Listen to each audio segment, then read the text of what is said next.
денешните мои гости доаѓаат од Македонскиот полициски синдикат. Добро утро му велам на Томе Весев, подпредседателот на полицискиот синдикат. Од пред еден месец синдикатот има ново раководство. Честитки пред се за вашиот избор.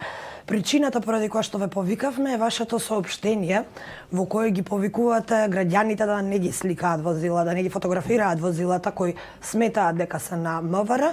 Меѓутоа и побаравте да бидат откриени сторителите на оние фотографии кои веќе се појавија на интернет. Велите дека во тој момент онаа фотографија која се појави од Джевахир, полициските службеници тогаш биле на должност и во акција.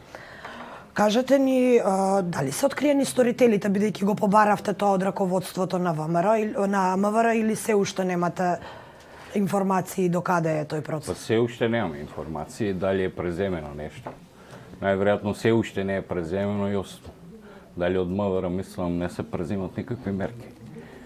Ние апелиравме, значи, како институции, прво до граѓаните, значи, да не објавуваат фотографии од полициски возила и полициски службеници со оглед дека на тој начин се загрозува самата безбедност и сигурност прво на полициски службеници, од друга страна се доведува во прашање успешноста на извршувањето на одредени акции во кои се вклучени полициски службеници. Доколку некој граѓанин смета дека некој полициски службеник има злоупотребено возило или било што, значи имаме ние сектор за внатрешна контрола и полициски стандарди внатре во МВР, отворено на било кој, мислам, има телефонски број, граѓаните само со телефонско јавување, значи ќе се истражи и ќе се испита дали некој го злоупотребил службеното возило. Сметаме дека со тој начин преку јавно објавување, значи не се постигнува ништо, освен што се доведува во прашање безбедноста на полициски службеници, како и угледот на Министерството за внатрешни работи. Зошто овој случај до сега не е расчистен, бидејќи таа фотографија е направена во една од најдобро обезбедуваните згради во Скопје. Джевахир има камери дури и со добар зум, ако можам да кажам. Ова одлично искуство ви го кажувам. Па немаме Сум била таму, тоа би можело информации. за 5 минути да се открие кој ја направил таа фотографија и кој ја постирал на интернет. Па до сега нема информации дали е преземено нешто од МВР. МВР сметаме дека има ресурси, дека треба да ги презема сите тие мерки.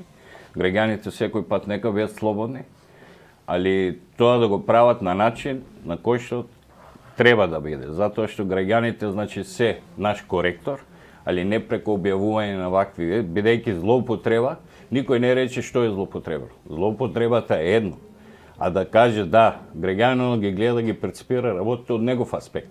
А дали одредно возило е злоупотребено, се има институции кои што треба да го докажат и доколку биде злоупотребено, Министерството има јавен сајт на кој што се презентирани сите тие преземни мерки, дисциплински или било кој при евентуални злоупотреби на ресурсите на Дали во конкретниот случај беа загрозени полициските службеници, бидејќи споменавте не само што го нарушува угледот, туку влијае врз акцијата која се случува и индиректно ја загрозува безбедноста? Да, па безбедноста затоа што одредени полициски службеници некој пат, значи, не треба цела јавност да знае кои биле, каде биле и што биле. Се открива нивниот идентитет, се открива време, место каде биле, така да, значи, се доведува индиректно, значи, во прашање безбедноста на самите полициски службеници.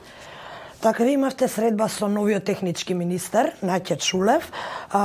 Ви соопшти дека донел одлука за стопирање на решенијата кои се уште не се врачени. Од вас побарал писмено да се изјасните дали го направивте тоа за овие последни распоредувања? Значи, да, од страна на Македонскиот полициски синдикат беа прибрани вакви информации, дали има одредени решенја, али тоа се однесуваше на полициски службеници кои не се задоволни од таквите решенја. Значи, немаше некоја голема бројка, мислам дека не се појави, да кажеме, случаи на ваков начин, односно на одредени полициски службеници да биле распоредени со решение, а при тоа исте да бидат недоволни, односно да биде спротивно на нивната волја. Го спративте извештајот веќе? Па да.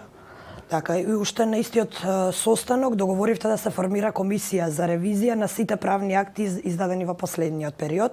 Вашиот синдикат треба да земе учество и да изготви извештај. Почна ли таа комисија со работа? Па мислам дека се уште не е. Таа комисија уште немам конкретни информации со председателството, до каде траат со нивните, да кажеме, нели, дневни контакти врз основа на тој состанок за евентуално формирање на таква комисија која би била составена. Сметате дека ова е потребно? Па сметам дека не е потребно, али ако смета некој македонскиот политички синдикат е секој пат тука, во интерес на членовите на македонскиот политички синдикат и доколку има евентуална потреба или евентуална незаконитост до решењата, значи македонскиот политички синдикат секој пат застанува на страна на членовите, односно вработените во Министерството за внатрешни работи. Господин Весев, јас ке морам овде да ви се заблагодарам што бевте гостин во денешниот утрински брифинг. Вие доаѓате од Струмица и затринава долг пат.